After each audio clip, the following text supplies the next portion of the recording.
It's a bit windy tonight. Infernal Hails. Tonight I'm going to be discussing or teaching the art of Shadow Vampirism, aka shade drinking. Yeah, wind's picking up. Shadow Vampirism is a form of necromancy. If you are vampiric by nature, you naturally have a tendency to be more attuned to the night, to being awake during hours of darkness. You feel more energetic, more creative, and during the day you find it real easy to sleep, if you can. Say like if you have a night job or whatever. But those who have the nature of being nocturnal, they find beauty in all things dark and all things mysterious, and it gives you sort of like a high to walk around outside at nights in, like, say, a city or a town or even in the woods, and you just tap into that just nocturnal essence, and it can like help you be more creative with poetry, music, anything that you're trying to work on, because the night is completely encompassing most knowledge that's ever existed, and those who are nocturnal, they tap into it more easily than day-minded people. But when it comes to shadow vampirism, the method I'm going to teach is called shadow drinking. Okay? It's a very interesting form of necromancy because you are, in essence, taking in the shades of the dead, which are unseen and they're wandering around all the time. And when you do this, you take that energy within yourself. You tap into the knowledge that those beings possessed in life. Like, say, if they knew the history of a location, you get glimpses of its past and of, things that happened in that location. Also, you'll be able to tap into their feelings and things that they experienced in life. And I will caution, as I cautioned with demonic vampirism, you have to have a strong mind and know yourself before you practice this, because you'll come across certain shades of the dead that if you drink the energy from, they will try to enthrall you and make you become them. They'll try to sway you to their purposes.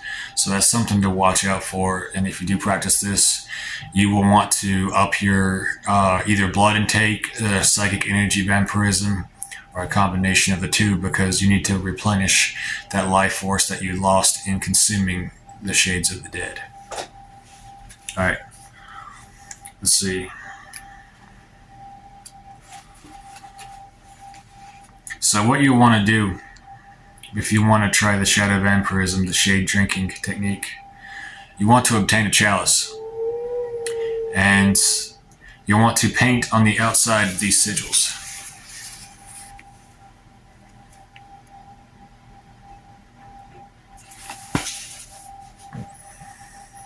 Okay. After you do that, fill your chalice with a dark liquid. The type of liquid is up to you. It could be pretty much anything, really, anything that's dark. Sit in the area you want to consume the shades from. Sit in the middle of that room or the location. Sit with your chalice filled with the liquid and begin to meditate. Perform reverse or shadow breathing until you enter a trance. If you remember, I mentioned shadow breathing in the other video on psychic vampirism, where you astral project and then you go and feed in a different form than yourself, shape-shifting. But I'll recap on that. Basically, when you inhale, imagine a bunch of black energy coming out of your body into the surrounding area. When you exhale, see all that energy coming back into you and filling your body with that dark energy, and you just keep doing that over and over again. All right. When you practice this shadow breathing, Do it until you enter a trance state. Maybe you feel like you're falling, everything feels kind of fuzzy or hazy, or you feel in that in-between state, that crossroads of consciousness and unconsciousness. Focus on all your senses. Your hearing will become attuned to whispers upon the night air. Your body will feel slight touches or cold breezes. Your eyes will see moving shadows in the darkness. Let your imagination become awakened and ignited by what you sense and feel.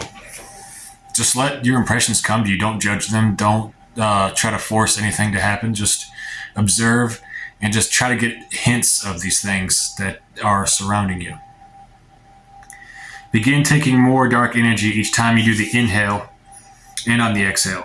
See the darkness within you expand into a sphere around you. This is after you've entered the trance. So inhale, suck in a bunch of dark energy. Exhale, expand it out from you. And then as you keep expanding it, it turns into a sphere of energy. When it surrounds you with room to move to perform your ritual of shadow vampirism, you're ready. And just kind of hold that image in your mind that you're surrounded by like a dark sphere of this inverted energy, or the energy from your shadow breathing. Begin normally breathing and reaffirm the edge of the dark sphere around you, this cast circle of acasual energy. First, walk along the perimeter counterclockwise, listening to the whispers and observing any shadow beings around you. Walk slowly around the circumference of the visualized sphere, the circle, and just get a sense for something else being there with you, something else being present, like shadow beings, wraiths, ghosts, whatever your imagination conjures, go with it. Once you are satisfied with the amount of activity, pick up your chalice from the center of the sphere and return to the perimeter. Holding it in your receiving hand, or the hand that you don't write with, a lot of people it's the left hand, walk around the perimeter slowly clockwise and gather the shadows into the chalice. You'll visualize, when you put the chalice to the edge, you'll visualize the shadows going down into it, charging it. So, as you are walking around the perimeter with your chalice, you'll want to vibrate these words of power as you do it. You'll want to vibrate the words Sether Dag, S-E-T-H-R-D-A-G. You just want to vibrate it out into the darkness around you. And with these words of power, the shades of the dead will seem like they're all being sucked into the chalice. And just keep going around the circle with your chalice towards the edge. Keep gathering the shades of the dead.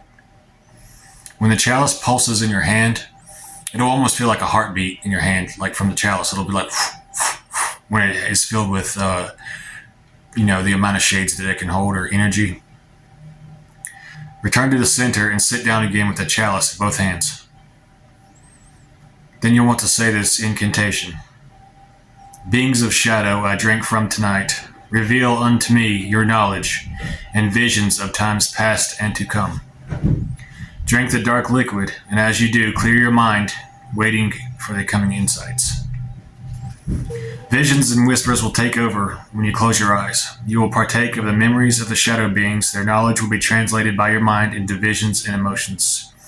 It's not unlike scrying, but in a more direct, almost downloading of knowledge and experience.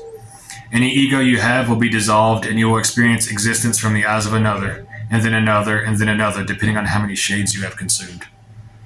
When you are done, flip the chalice upside down and tap it on the side to create a ringing tone, and see the sphere disintegrate and your normal surroundings return to you. Go to a brightly lit room and record your experiences, visions, etc.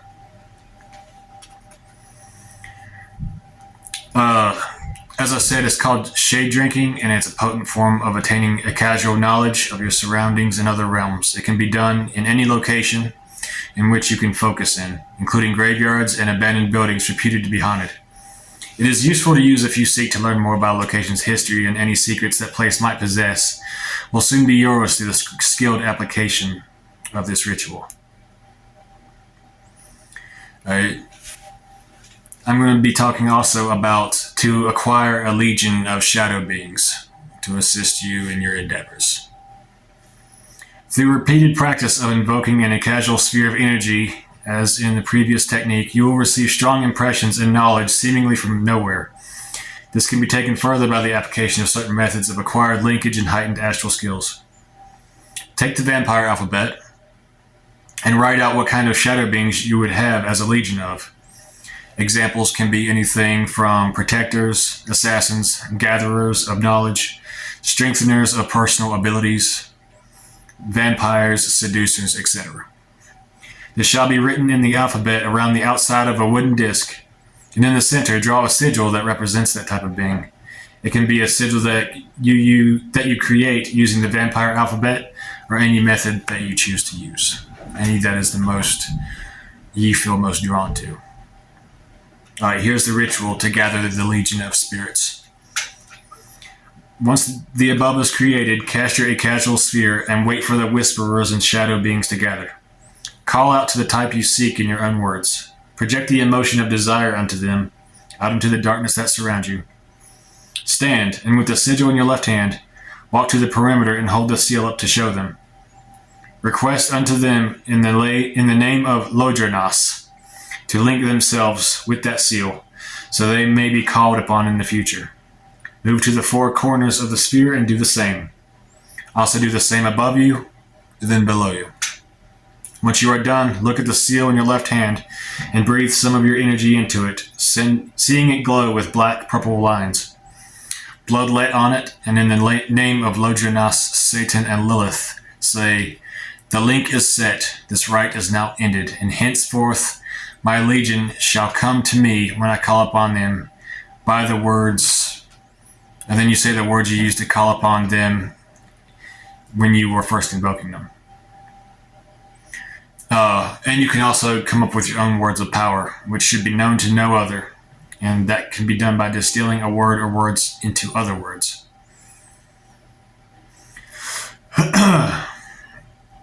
But once you have done that, the shadow beings that you have called upon will be linked to that sigil and that disc, and you can use that invocation to call upon them during your rituals, during any time that you need extra protection or heightening of certain of your attributes or abilities. And it's definitely a useful occult technique to know. Having your own legion of beings assisting you with whatever that you want. And you can leave offerings if you wish to these beings. It will empower them. Offerings such as blood, any kind of steaming liquid would be a good offering. And also you'll want to think about the nature of these beings that you have called forth to be linked to your sigil, and go on that as to what offerings you should give them. But that's the basics of Shadow Vampirism. I haven't really talked to anyone who, I guess you would say, delved too deeply into that practice, because most people I've talked to about such things, they don't like the concept of other energies going into theirs and influencing their mind, or things like that, which is perfectly understandable, because as I said, if you don't have a strong mind, sometimes a very powerful shade of the dead will try to take over. But caution, focus, go into the ritual with intent, what exactly you want to happen, and always write down your experiences after your rituals. Keep a journal, keep a notebook. I tell everybody who's into the occult to do that, because how quickly it is that you can lose knowledge of certain things if you don't remember it and keep thinking about it over and over again. It's good to be able to look back and see what you experienced, how you can tweak it to make it more powerful, and just to make sure that you don't lose any knowledge, because that's how a lot of the ancient grimoires were. They were occultists. They weren't worried about popularity with their grimoires or trying to make millions of dollars selling some occult book that has all these cleanly cut sigils and dark spooky designs on the cover, like occult authors are now. They actually just wanted to document their knowledge about what they've tried, what they experimented with, and what worked. And I think that should be brought back. I think there needs to be less armchair occultists than there are. I think there should be a lot more practicing occultists, more practicing vampires. Like, you see people on social media dressing up as vampires and saying, yeah, I'm a vampire, I'm going to suck your blood or whatever else. But in reality, if you ask them what kind of vampirism they practice, usually you won't get a reply, or they won't be able to give you an answer, or they'll seem confused. And that even happens in a lot of vampiric groups. That's why I'm not part of any of them on social media, is because, well, most of them are seeming role players, and they don't take serious the spiritual path that is vampirism. And it is a serious path. It's something that once you the path that you step on, it's not something that you can really discard once you begin, because it causes changes in your mind, in your body, in your spirit, in your soul, everything. But yeah, I think that about covers it for Shadow Vampirism. Definitely something worth trying, especially if you're into necromancy and you want to gain more knowledge, or even spirits and entities to assist you when it comes to a necromantic perspective. Graveyards, I said that you could do the ritual at, abandoned buildings, abandoned asylums, and, but when you're just getting the feel for it, you can do it in your home and in a dark room. If you're going to use a candle, I'd recommend a black one, or silver. But I hope this has shed some light on an obscure vampiric path that not many people know about or practice.